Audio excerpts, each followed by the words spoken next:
I'm so pleased to have with us today Nick Bryan, the owner of Comfort Keepers in Northern Virginia. Welcome. Thanks for having me. Thank you so much for joining me. Yeah. Thank you. So our organization works with family caregivers, the unpaid caregivers. And the reason we started our foundation was just because we saw the tremendous toll that it took on our parents when they cared for my grandmother, and then my mother when she cared for my father.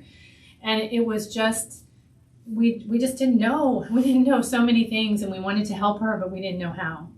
So we started our foundation to focus on the caregiver, and we spend a lot of time trying to educate families on the things they don't know. We always say we don't know what we don't know, so we don't know what to ask. So one of the most important things that we as a family didn't know, and I feel dumb saying it actually, because how could we not know that, but just the value of home care in a situation of an aging parent with dementia that's aging at home. Yeah. So talk to me a little bit about home care, about Comfort Keepers, and Sure. What's your mission? Yeah, so I mean, our mission is really to help people who want to stay home. Of course, there's lots of options out there today that weren't available even a few years ago, like memory care facilities, which are starting to become more and more common, but oftentimes the family just wants their loved one to stay home as long as possible, and that individual wants to stay home as well. So that's really the mission of our company, is to provide a support network and the in-home help that they need, so they can accomplish that. Right. So aging in place or aging at home, many families do it because that's what they want to do, and they feel like they are called, to care for their loved one at home, or perhaps they told their parents or their spouse, "I'll never put you in a home. I'll never put you in a nursing home," and so that's their sort of motivation. And other families are motivated simply by the rising cost. The rising cost of full-time memory care or full-time care can be really overwhelming. It can be very expensive. Yeah. My grandfather was that person you talked about. My grandmother had a series of health events, and he cared for her, for years and years. It was remarkable. And he was that greatest generation guy, landed on Utah Beach on D-Day and came home and raised his family. But no matter how tough you are, my grandfather he was a very quiet guy, but a very tough guy, very tough spirit, but no matter how resilient you are, at some point that becomes overwhelming. And it did for him at one point, and finally started to get some help in the home. And that's one of the things that I think people really miss out on is when they step into that caregiver role, how much of their personal relationship they're going to sacrifice, right?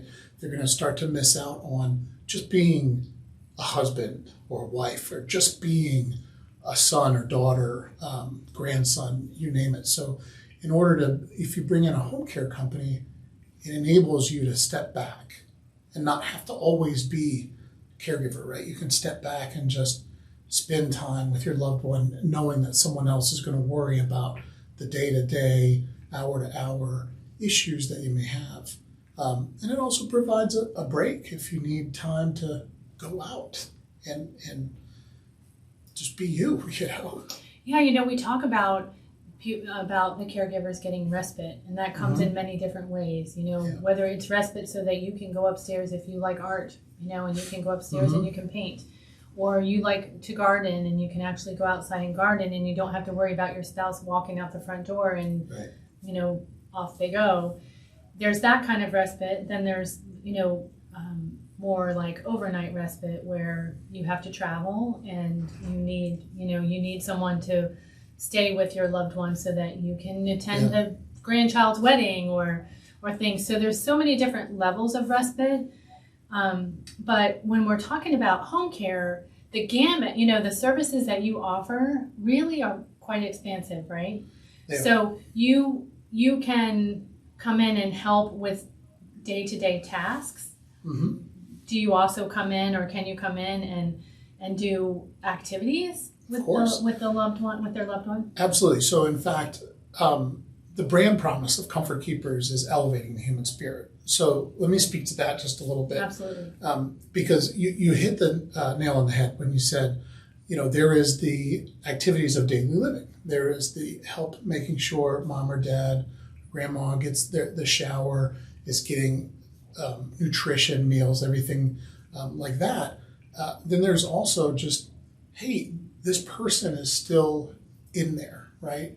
And at some point, they loved to cook, they loved to garden, they loved to read, you name it, right? And what elevating the human spirit, the promise of that is we go to find out what those things that the client loved doing and can't do anymore. And then we bring that into the care plan. So if mom really liked to read, let's find some things from her, some of her favorite pieces and have the caregiver sit and read. That's a nice way for someone, it doesn't matter how old you are or what condition you have, people still want to experience joy on a day-to-day basis. So we try to bring that as part of our care plans. Absolutely. Do you also do things like if, say I'm an adult child and my parents live far away and my mother doesn't drive anymore, are you able to drive them to a doctor's appointment or drive them to, I don't know, like an event, are you able to do that? Yeah, absolutely. We'll do transportation, take them to whatever. In fact, we have a lot of clients that just like to go to the park in the afternoon, and get some time outside, feed the ducks, what have you. But if they need to go to the doctor, pharmacy, grocery store, happy to help them with those tasks. I think transportation is big, and it's on the top of my mind because I just had a family call me this week, and it was the son calling because mom has early stages of dementia and they don't want her driving, but she still does things with her friends and her girlfriends, and they said, can you help us find someone to drive her because someone recommended just use Uber. Yeah. And I'm like, please don't use Uber. I would recommend that. Please don't use Uber, because yes, Uber can get her from point A to point B, but an Uber driver is not going to necessarily, understand the fact that this person has cognitive impairments, and you can tell the person, I wanted to meet you here. It's just, I think about it and I'm like, oh, please don't do that. Nothing against Uber. I use it all the time, but not for my parent who has dementia. Yeah, you really need a caregiver who's trained and can recognize if something's going amiss or if the client needs help, right? Help remembering or help staying on task, or what have you. Right. So when you engage with a family, what does that look like? And again, we have so many people that are adult children. And so here I am in Virginia. My parents are in Florida. I want to help. I want to provide help. Where do I start? Yeah. Well, we'll talk a little bit about the intake process in just a bit. Jenna will talk about that. I think one thing that's important to mention here, we've built a system we call Family Room. And so we recognize, especially in a place like Northern Virginia, we have a lot of clients whose children and family live elsewhere. They've gone off after college and joined the military. That's very common around here, or taking careers in other places. And so the Family Room is a portal where everybody in the family who's gained access to it can track the care. So in Family Room, you'll see the activities that were done during the day. The caregivers go in and log what they did with the client. We also encourage them to try and take photographs and post them in there so people can see that, their mom, their dad, or whomever is getting these experiences. That's really great. And I think it kind of, it makes me, I'll go down the path of, again, we're trying to help the caregiver and give the caregiver respite. And I think one of the things that happens as a caregiver, just like a parent, you're raising small children and you don't notice the small changes. They might be slight changes, whether it's their growth or whether it's behavior issues. You're with them 24/7. And maybe they'll come home from school and you'll start to see some things, but not when you're day to day. Yeah. So there's another tremendous value to having home care, and that is that your staff is trained to recognize some of the changes.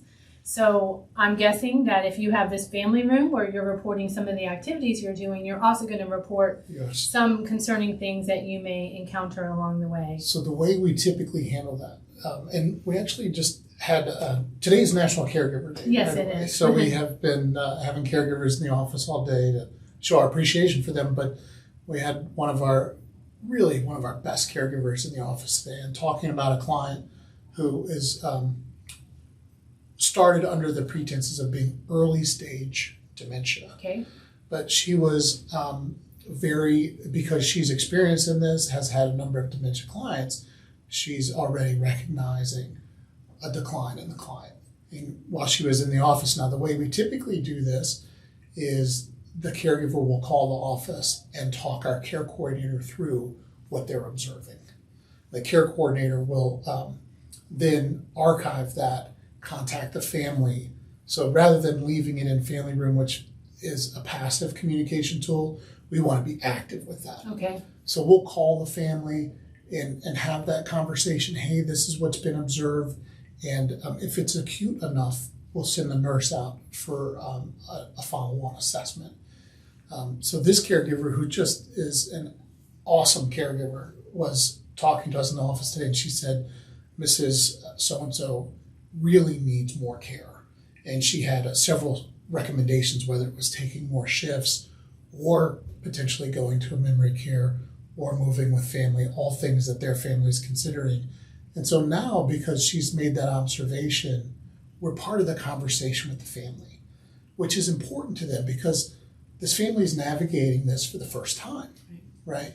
And we see it frequently. So it's just nice to have resources around you when people have been down that path before. And also, compassion's a big part of what we do, but we're a caregiving organization, right? So we have the ability to kind of step back and not be as emotionally invested as the family and say, hey, look, this is dispassionately, these are your options, and allow them, help them think through that. Yes, and you can be the eyes on the ground and the expert on the ground, because we say caregivers, the unpaid caregivers, because that's how we always have done it. Maybe it's easier to say care partners, and then it doesn't get so confusing because there's people have a hard time differentiating between the unpaid family caregivers, which we would refer to as the spouse or the adult children, or the paid caregiver, like they would hire from a company like yourself. Right. But just like a teacher might observe at school, your staff is trained to recognize some of these things, and we just, as families, we don't see it because we don't see it, or we don't see it because we don't want to allow ourselves to believe that this is actually happening. And I hate to be the one that tells families, or I hate to have the conversation that when you're diagnosed with Alzheimer's disease, you're not going to get better. It's not a disease that they have a cure for, and it's not a disease. So 100% of the time there will be a progression, and that's why we work so hard to educate families on all the steps along the way. What can we do for you as a family to help take the burden off? And if it's simply making phone calls, we'll get people that say, my parents are in Virginia, I'm in Florida, I don't know who to call, and we can help them. We can get on the phone. If it's not an area that we've really worked with, and we can get on the phone, we can start vetting people out.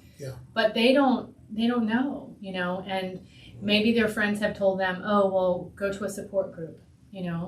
That has value if that's interesting to you. Many people aren't comfortable with that. But my mom would never go to she had one experience with a support group when my grandmother had Alzheimer's. Oh, okay. And that was, 30 years ago. She had a history, and she felt in this particular case, everyone was very negative, and they would get together and talk about all the horrible, horrific things that they were dealing with, and it was too much. And so I don't think anything in her life would ever draw her to a support group for anything because of that one experience, But there's another layer to home care that I think is important to touch on, and that is the health of the caregiver and how they can improve their own health and well-being when they hire home care to help.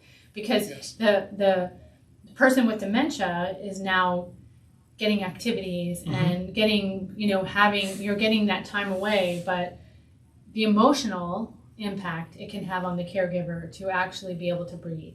The Right. family caregiver. Yeah, The family caregiver. Give them a break so they can go and do what they like to do. So they can have joy in their life Right, too, right? right. That's important. What they like to do, but what they need to do. They need to go to their doctor visits, and they Right. need to, do their follow-ups, and they need to see their friends, and, they need to participate if they had been going to things with their grandchildren. These are the type of things that give them the joy back, Right. And then the joy also comes to their spouse or their parent when they see them kind of light up, because now you guys know what kind of activities are good for a person with dementia. Yeah. You know that music can be important. Some of the signs of things and how to handle it, where we as family, we don't know. We do the best we can, but we don't know.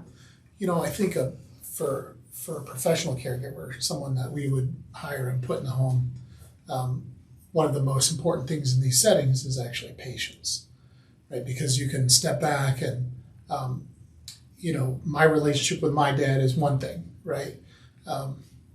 Because I can turn to my dad and go, Dad, come on, you've said that 3 times, right? Right. Whereas a caregiver is trained to understand, just be patient, allow them to go with it, redirect them to a new activity. If there's, we had a client who was refusing to take a shower. And that was a real struggle for the family. They were very upset about that. And the caregiver just kept telling them, just relax. If it takes a couple of days for him to come around to shower, it's not the end of the world. And she had a very artful way of redirecting the client when it was, hey, let's go take a shower. And he would get there, and then he would get frustrated and agitated. And she would just say, you know what, let's go into the kitchen and do something else, right? And then just nudge him back. And eventually the task gets done. And you just have to have that patience, which I think somebody who's experienced and trained in it is more well-equipped, to do. And more rested. And, they're not there 24 hours a day, Right. 7 days a week, 365 days a year. Correct. So, it's just overwhelming. I think, I feel like we as families, we just miss so much, because, and then there's the guilt involved. We miss because we're trying to do the best for our parents or for our spouse. Yep. And we don't often realize that the best thing to do is ask for help. Yeah. It's a difficult thing for many, many people. And whatever motivates that, it's different for every person, but it's so common across the board. There's a phenomenon with dementia that I think is important, dementia Alzheimer's, that is important to recognize, which is this phenomenon of losing someone twice, right? Sure. And this is the thing that I want to advise everybody who's early in this challenging journey. My founding pastor I was very close with, had dementia. And I'll never forget when he first told me, because I didn't really know recognize, I didn't know anything. And the reason he told me was because he was drinking tea instead of coffee. He said, jokingly, what kind of man drinks tea at breakfast? But watching Pastor Arley's decline was very hard, because he was this figure in my life. I expected him to be this strong, gregarious guy he always was. And so the thing that I would advise families is get help early, because that enables you to cherish the time that you have before the disease takes the person that to some extent. So get help early. I think that's worthwhile. I completely agree. And I think getting help early kind of mitigates some of the stress on the caregiver that you might never get that. It might never get as rough as as it could be, Correct. because you got help early. And On the caregiver side, on a comfort keeper side as well, there's a huge benefit to the caregivers knowing the client early in the process, because they get to know that personality, right? oh, for sure, for sure. Let me ask a question about that. You know, some people mesh very well right away, Yep. and some people don't. And I know we haven't gotten a call about this recently, but we used to often get calls about when COVID first happened, you know, and so people were used to getting out and about, and now they're home all the time, and they have never had help, and they're like, I need help. But how do I find someone that I'm going to trust to come into my home? What would you say to that? That's a real challenge. I mean, almost everybody that we talk to has that challenge, especially when you're dealing with a vulnerable population, right? Elderly, especially with this condition. For us, we try to take a couple steps early in the process to help that. So we want the family to know the care coordinator, who is usually in the office, but will really kind of quarterback their care. They'll be the center of, make sure that the staffing is done properly, and if there's a nursing need, they'll get the nurse. So you've got this single point of contact in your care coordinator. And when we start care, that care coordinator comes to that first shift to do a caregiver introduction. So you're not in a position where somebody you're totally unfamiliar with is walking into your home to care for you or to care for your loved one just totally cold, right? You have this individual that as you've gone through the process of choosing us, choosing Comfort Keepers, and getting your assessment done, which the nurse does. Now you've got this person that you have a bit of a relationship with coming in, making sure the caregiver is settled in, understands the client needs, the family needs, and does that warm introduction. So it's that transition to me is really important.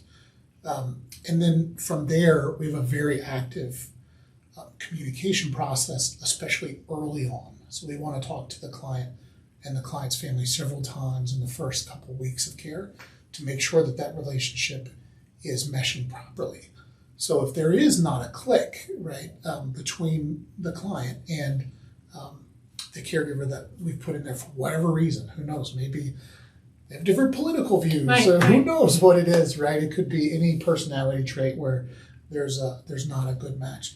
We'll go back to the well and try again until that client feels very comfortable with the person that they've got in their home. So you do have an option. You have an option if you have a caregiver and you're just not comfortable, the personalities aren't meshing for whatever reason, the family can come back to you and say, you know, is there any way we can try a different caregiver? You want them to. Yeah, we want them to communicate with us, and we tell them that up front. If there's anything that you're uncomfortable with, anything you don't like, when something goes wrong, please call us. We want to hear about it. This is the thing. We care for vulnerable people with people, and they're managed by people. It's a lot of people. Yeah. So it's not a matter of if something's going to go wrong. At some point, something small, at minimum, is going to go wrong. We just want the family to feel comfortable that they can pick up the phone and call us, and we're on top of that. So we're going to speak with Jenna a little bit about some of the onboarding and everything. But before that, I have a question about the when a family first engages with you and they have someone that comes out. Do you encourage collaboration with the entire family? So say, you know, my brother and I are in Virginia, my parents are in Florida, you know, or vice versa. Do you kind of encourage family collaboration? Do you invite them into like a call early on, or do you let the family kind of play? We want the family to drive that decision. So we've had situations where there were, you know, 4 or 5 siblings all over the country, and we're having Zoom calls and you know, to move the ball forward to make sure that everybody's comfortable. And some other families want to delegate it. Hey, my older sister's going to take care of this, and I trust her with it, and they'll check in. We'll figure out what they want communication-wise and deliver that for them. So you don't discourage a family, you know, if the family comes to you and says, you know, we all want to be part of the discussion, you welcome that. Absolutely. And a family shouldn't be afraid to ask for that if that's important to them. They should not be afraid, them. Of course not. Yeah. I think, you know, this technology-driven world that we're in now, and Zoom and even FaceTime, it gives us these opportunities. Yep. And we are firm believers in family collaboration, and that doesn't mean that every family member has to be on all of the calls along the way, but we really encourage families to, collaborate together.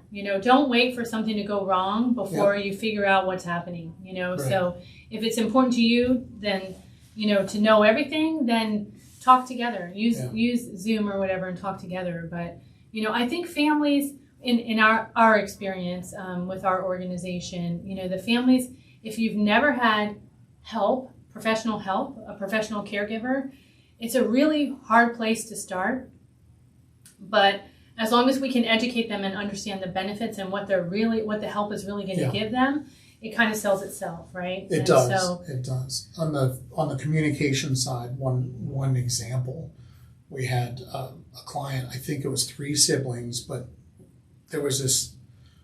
We figured out incredible game of broken telephone going on. Oh yeah. The daughter would call the office and have a question, and we would wrap that up with, okay, everything seems good, and then the brother would call the next day. Really completely upset. Different. Yeah, very upset about something. And we just couldn't get our heads around. And so finally we said, listen, let's schedule a Zoom where we can all be together and make sure that we all get on the same page. Because if there's something that needs to be addressed, we can do it as a group. But it's important that everyone's aligned. And it's very easy when someone's local and someone's in California and someone else is in Florida and they're relying on email and voicemail and there's the emotional piece happens too. The emotional piece of I think I'm involved, but yet I'm really working full time. I have 3 small children. I'm traveling for work, and so my involvement I think is adequate. Yes. And then my sibling doesn't think that that's adequate. And so you have a little bit of. Right. Or I feel like I'm not involved enough. Or I I'm feel not like contributing I'm enough. one or the other. And so I have to plug in from time to time, and and we try to recognize all those different. That's great. components. I think that's super important. And then when you're talking about home care, and I know this is different for everyone, but I think there must be a recommendation as far as people with dementia that sometimes struggle a little bit with change. Do you have a recommendation to families about like 1 day a week, 3 days a week? Like what is a sweet spot where you, in your experience, you find there's less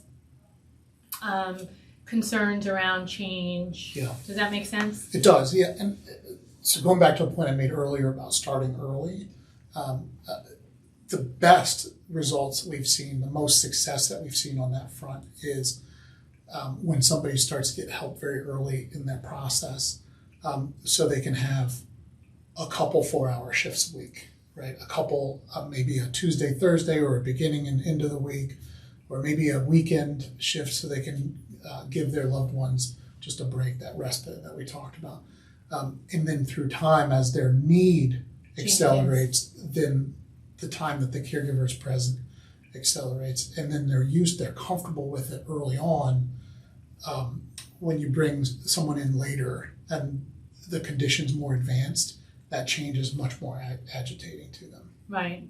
So they get kind of used to it. That's a really good point. But what, am I missing anything? Like any little piece of tidbit? We're going to talk about the onboarding process and what that looks like and what families might expect. But outside of that, nothing off the top of my head. You've obviously been at this a long time. just I think we say this all the time, and you're just kind of reiterating what we say. It's never too soon. It's never too soon to plan ahead, and that goes really for everything on the financial side, on the caregiving side, on the I just spoke to a realtor earlier today because aging parents, period, but aging parents with dementia where the condition is going to get worse over time. If your parents own a home and there's eventually going to be a need for them to move, and then you're dealing with, on top of the obvious and all the health issues and everything, you're dealing with logistics of trying to sell a home. And when is it too soon to sort of get your act together on that?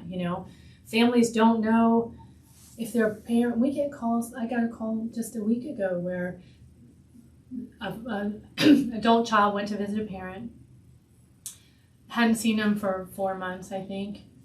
called us blown away. My mom is so bad. Mm. I had no idea my dad did not communicate that this was this bad. I don't know how he can't do it anymore. We need to help.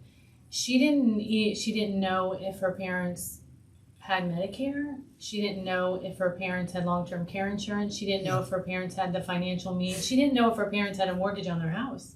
Yeah. You know, and I think about especially my parents' generation, they didn't talk about anything. Correct. They didn't talk about anything. So we didn't know any of that, you know. So if you have to be the one who's going to start making decisions on care and making decisions on how you're going to pay for things, you know, you need to know these things. So we need to have these conversations. And it's just tough because that's not what we care about right now. We care that mom's okay or dad's okay, and we're not thinking long term unless you've been through it. If you've been through it, you tend to start doing things a little sooner because, you know, lessons learned. Well, calling an organization like yours is a really good first start because you guys will help them build that bigger plan. Yes. And we've had clients call us and want to get the home assessment done, and they're not ready to even start care. And we're fine with that. Let's get you set up so when you are ready, we can start right away. We don't have to go through a series of steps. So. Yeah, I actually love that. I love it when people are like, well, we're not ready yet, but tell me where, you know, help me. Let's get it set up. Let's get it set up and let's get it started, you know. And again, we never asked for help. So that's on us. Like, we never asked for help. My mom's doctor, my dad, who was the one with dementia, his doctor never suggested help. The only reason I even knew there was such a thing as adult day was the doctor. I mean, her doctor was like a godsend because she like really kind of taught us everything everything that we know we learned from the doctor. But she was like, you know, your mom needs a break, and there's such a thing as an adult day where you can take your dad, you know, and you can drop him off. And in doing so, she gets some time to herself. She can go to the doctor. She can do some things. Well, that's great if that works for you and that's good for your family and you can afford that, or if they have it in your area, you know, that's an option. But we didn't know that was an option. If we didn't know that was an option, how would we know that home care was an option? You know, we didn't know. And so families, if they can just understand that they can care at home, and many families can care the entire journey of their spouse. You know, it's hard, but with help like yourself, you know, you can do it and never have to, you know, transition into memory care.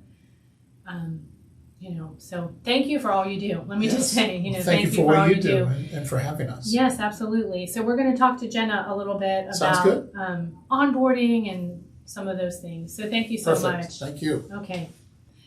So we are now joined by Jenna Queen. So Jenna is also on staff at Comfort Keepers, and I really want to kind of pick your brain on the onboarding process and what that looks like for families. So, you know, I just call me a family who knows I need help and I'm going to reach out to you. What does that look like? Sure. So I'm actually the one who takes those initial phone calls. Well, a majority of them. And a lot of times I don't actually do a lot of talking at all. I'll ask a couple of questions, and one of the most common ones that I'll ask is, tell me what's going on today, or how frequently is something happening. And then typically, family members will rifle off a whole lot of information, and I take a lot of detailed notes. And it's my job to really highlight from what they're saying where we could come in and help. Like you had mentioned several times, these family members are providing care to their loved ones and they're spent. Like, they have no more energy. They can't, do things for themselves. And I oftentimes will tell them, if you can't take, if you yourself are exhausted and, you're doing no good to yourself or your loved one who has dementia if you're tapped out. So it's important that they do take the time to, have downtime, go for a walk, go out, meet with other family members and things like that. So a lot of times that initial call is quite lengthy because we talk about a whole lot of things, but really we identify the needs that they have and how we can help. From there, I might have several conversations with other family members and things like that, just to let them know, how we can help. And then we send our nurse out to do an initial assessment. From that initial assessment, our nurse is basically creating the blueprint for our caregivers, clinically, how they're supposed to care for the loved one at home. So all of those activities of daily living that they need assistance with are identified in that care plan from the nurse. And we're really big on meeting clients where they're at. So just because you have dementia doesn't mean that we're going to treat you how we treat every other dementia patient that we have. Because all you may need is some reminders. So we're going to go in there and you're going to continue to have your independence with everything that you can, and we'll remind you of things or help you with things and really just meet you where you're at. Because the last thing that the clients want is for you to come in and cook their whole meal when they might want to be able to read off the recipe and help with some things. So really we're big on just meeting people where they're at. So after the nurse does their initial assessment, then it's my job to really create what we're calling like a joy plan. So really identifying those things that the client enjoys. So do they like to knit? Are they big into photography? All of those things that they like to do in the past or liked to do with their family members. And we're going to tailor the rest of their care plan to things that bring them joy. So like you had mentioned before, maybe doing some like cognitive exercises with them, or physical exercises where they go out for a walk, or maybe they have physical therapy stretches and things like that. We're going to incorporate other things into their care plan to just help them stay safe in their home as long as possible. That's great, and I think meeting them where they're at is what I want families to hear, because your story, oftentimes we share our experiences with other people that have been through similar experiences, and none of them are the same. Right. There's nothing cookie cutter. So there's not. I'll use an example. I suffer from migraines, and oh my goodness, like how many people have I met who are like, oh my gosh, you have headaches? Well, don't eat cheddar cheese and your headache will go away, and drink water. or drink lots of water and your headache will go away, or don't eat this or don't eat that. And I'm like, oh my gosh, if you have any idea what I have gone through and like every single thing I've tested and tried, everyone's different, and so I want to smile and be like, thank you so much. And then I want to walk away and be like, stop, Yeah. And I think with Alzheimer's, the same kind of thing. So everybody, you might have several friends or several parents who their parents have dementia at the same time as yours, but none of them are traveling in the same place at the same time. So the onboarding and the assessments is so important. And again, I think you will include family members if that's what their wishes are, and you communicate with the families, which is another huge thing. I think the biggest thing is communication. So if you decide to hire a professional caregiver, it's more than just having someone show up at the house and that's it. Like there's plans across the board. Yep. There's plans across the board. So what are some struggles that from your end, like what would you, what kind of advice might you give families about some of the struggles that you see that, if we get them in enough time, get them in early enough, we can kind of mitigate some of that. And really that's it. It's being Time. Proactive because, well, one, we'll never start care without having that care plan put together, because we would be doing a disservice to our staff if we sent them into an environment that they had no idea what they were walking into. But if we have some time, then we really are doing a great service for the client as well, because we can sit down and as a team collaborate on finding that great fit for a caregiver. Like Nick had mentioned, if there's not that great connection, we would absolutely welcome that feedback and exhaust all options until they were happy with the caregiver that they have.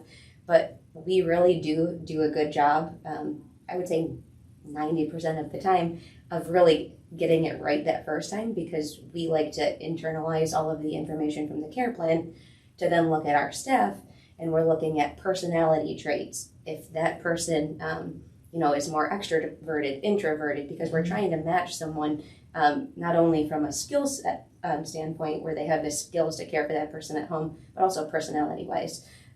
So if we have some time to not rush someone through the process, I think that's beneficial. So, one thing I didn't ask was, do you offer caregivers, to come say my mom is caring for my dad, she wants to go out of town. Like, do you do round the clock care if that's needed? Yep. So we actually have clients right now that utilize us maybe 2 days a week. And then actually the daughter, they just started with us not too long ago. The daughter's like, I need a break. I need to go on vacation. So in a couple weeks, can I call you and let you know like when I book my flight, because I'll need around the clock care. So that's really important to know. Really, really important to know. And then I don't like talking about this because it frustrates me. And so I kind of stay away from it. But unfortunately, there have been situations, too many to count, where families have a loved one in a full-time care facility, and the full-time care facility reaches out to the family and says, you need to hire a caregiver in our facility because he or she's a fall risk, and so they're basically kind of coming and making sure she doesn't get out of bed at night or whatever. Home or the care you could provide could be in a facility, it could be in your home, it could be even if they're on vacation, right? Absolutely. So I think that's really important to know. And I get frustrated about that because I think a family's paying so much for care, long-term care, and why are they having to pay more? So that's a personal thing with me. I get a little bit frustrated, but I'm so glad that you're here and that, you can help with that. Yeah. Now, Comfort Keepers in particular, you have offices across the country, correct? Yes, it's a franchise.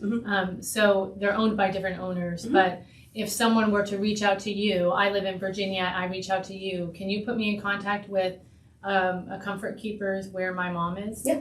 It's all based on zip code. So the zip code where, let's just say mom lives with you, you're going to visit your sister in California. Right. It's just a matter of getting the zip code where your sister lives in California, and then we would connect you to that office that would service that area. Right. And then we always have to talk about finances because people ask the questions, but home care is private pay. It's private pay. Yep. But we also work with long-term care companies as well.